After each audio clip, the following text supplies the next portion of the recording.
Hey everyone.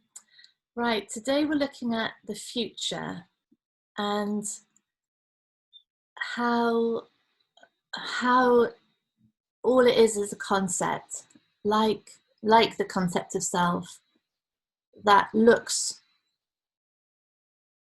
like it is how it's imagined to be. So it's an interesting one, isn't it? Because when we start talking about the future in this conversation, it can start to seem well, any planning, any idea of, a future birthday or a end to lockdown or an eventual holiday, who knows, or Christmas. This conversation can seem to make that wrong, but it's not that at all. What we're looking at is how the idea of the future as a fixed thing, how we imagine it to be, and whether that's terrifying or reassuring or neutral, whatever, that's never, ever, ever true. And just as the self is never how it's believed to be, and yet we can still talk about we can still, there's still a sense of responsibility, there's still a sense of agency, but it's not that fixed belief. I'm like this. This is how I am. I'm this sort of person. I'm success. I'm a failure. I'm healthy. I'm ill. I'm beautiful. I'm ugly. Whatever. That is entirely a creation of thought and belief from moment to moment. Just as is the thought of future. My future is bleak. My future is terrifying because this is gonna happen. My health is gonna get worse. This is gonna happen. I'm gonna run out of money. I'm not gonna be able to look after myself. Or even my future is amazing. In my future, I'm gonna have everything that I've ever wanted. Even that, it's still just a misunderstanding. And all of this is creating a reality. It's creating or apparent reality. It's creating a film of who we are and what lies ahead of us, as though that's actually true. When the reality is not the slightest idea what will happen in the next 5 minutes. Really, there's no knowing. There's no knowing of whatever can come in, whatever disruption, whatever events, whatever whatever person, there's no knowing.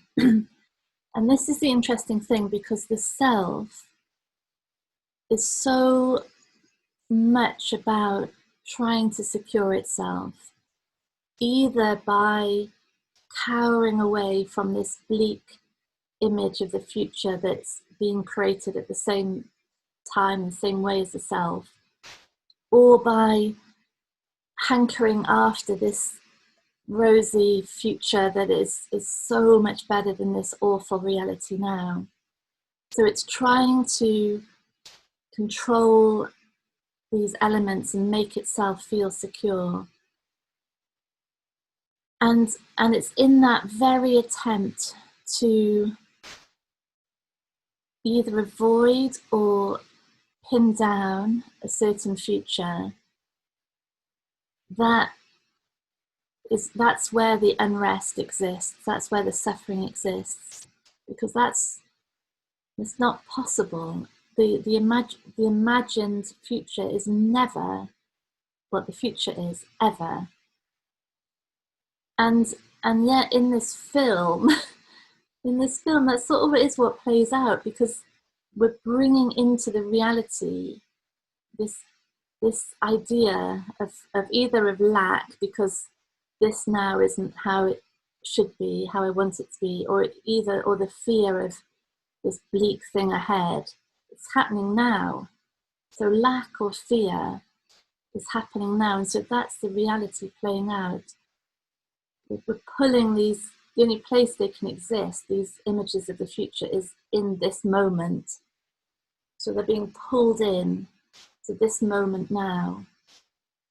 And there's this pushing away, or this trying to pull in, that is effortful and exhausting and unfulfillable and confused. Because the only place any thought of the future exists is now. It's a thought arising now. There literally is no future. There's only now. It's really such a cliche, isn't it? But to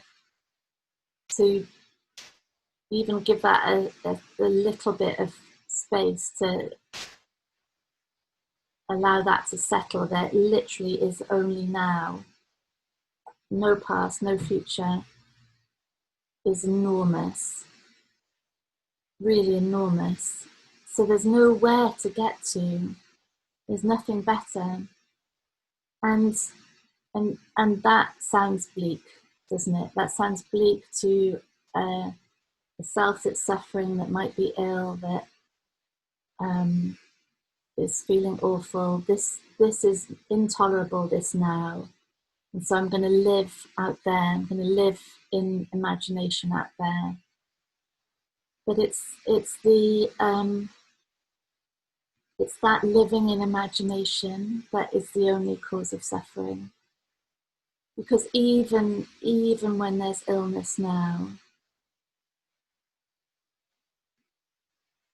it's the suffering in it is the resistance to it. The suffering is the idea that it should be different. The suffering is the idea of what that illness will create in the future, how much worse it could get. That's the suffering, that imagination. In this now, there might be real pain, there might be real confusion and symptoms, tension, aches, but the suffering in it is in the resistance to it, is in the idea that the self can or should be doing something differently to stop it. That's the suffering. Yeah. So the future it's an interesting topic, and we're going to hear a lovely conversation with Deborah about hope tomorrow, where hope seems to be, can seem like the only refuge. If you Google hope quotes, there's infinite quotes about hope being the beacon of light, hope being our saviour, hope being our comfort. But what if the opposite were true? What if the suffering is hope? And what if the end of suffering was the realization of just this? That's all, just this. Of nowhere else to strive for, nowhere to get to. It's massive, because what it does is the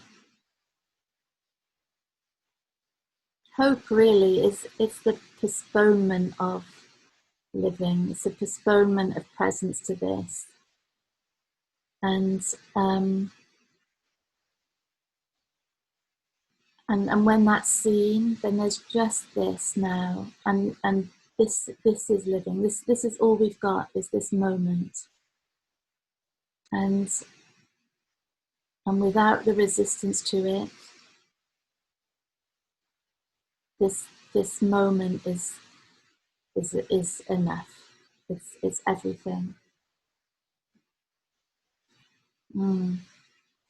Yeah, so that's the future, and it doesn't stop planning. It doesn't stop fixing doctor's appointments. It doesn't stop, booking in treatments and therapies. It's the concept of the future is a useful concept. All sorts of things can happen as a result of that concept, but the idea that the future is how we